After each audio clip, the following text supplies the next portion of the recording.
Hello, welcome to a quick palm reading example. We are going to talk about this short and broken lifeline. I will also mention a little bit about the other areas of the hand here. But let's get started. We'll talk about this lifeline first. So the lifeline is the line that wraps around the ball of thumb. This one goes out quite wide. It's not like close to the thumb. It's quite far away from the thumb. So that gives a more sort of an outgoing personality. And it seems to weaken halfway. It's just becomes, I'll rub that off so we can see it better. I might just use my highlighter. See if I can find my rubber. There it is. So you can see how it starts quite thick and it's joined to the headline. So that gives someone the nature that they are quite connected to their family and more than likely have security from the family. Shows a little bit less of early independence compared to someone who has the lifeline separate. You can see the lifeline starts quite deeply etched as well and seems to slowly fade and disappear. It seems short because of the thickness that changes halfway. But there is a branch that comes away from the lifeline, and that gives it that little bit of extra length. This branch represents travel or change in a person's outlook, and it does turn into a fork, this lifeline here at this point. Probably if I were to time that, it would be in the early 40s that there is this need for change or travel. But you can also see that the lifeline does have the rest of the section down here, which is the normal path of the lifeline. So for a period of time in the early 40s to say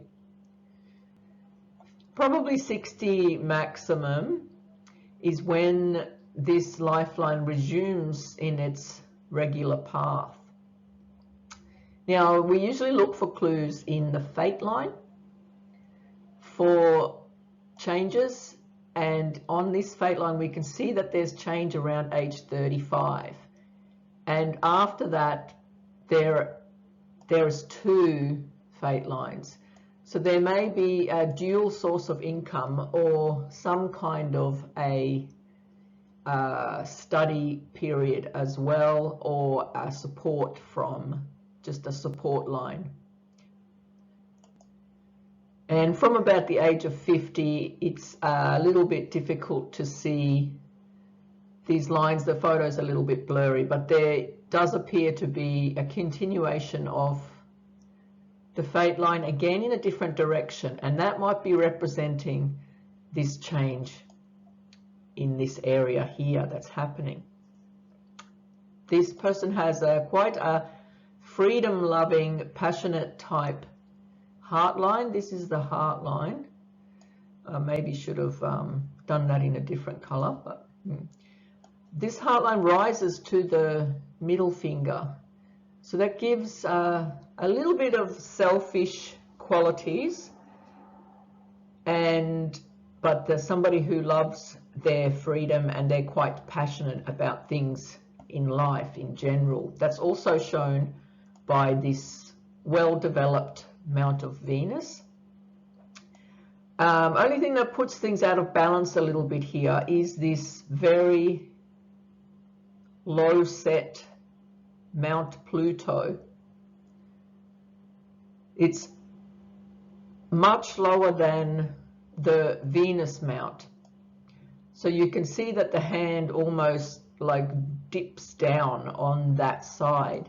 So that can give, it represents the subconscious, and it can give a high imagination, but it can also give high intuition. It could be, depending on other features, obsessive and fanatical tendencies. But a good headline is the balancing factor. And here we do have a good headline, so that will take away some of that fanatical tendencies. The worst case scenario here would be if the headline was deep and ran down towards the Mount Pluto as well, which it doesn't. So that that's a good quality there. Now, I did notice in the previous photo, I didn't, I've cropped this one so I can't see it, but the other thing that points to intuitive person here is the pinky tip. The tip of the pinky is quite long, so it's a fairly intuitive person. But I suppose what stands out the most here is that short looking broken lifeline, and to sum it up, it basically represents change during that period and potentially travel because of this traveling branch that's leaving the lifeline. I hope that makes sense to you. If not, you're welcome to comment on my video, and don't forget to visit destinypalmistry.com. Thanks.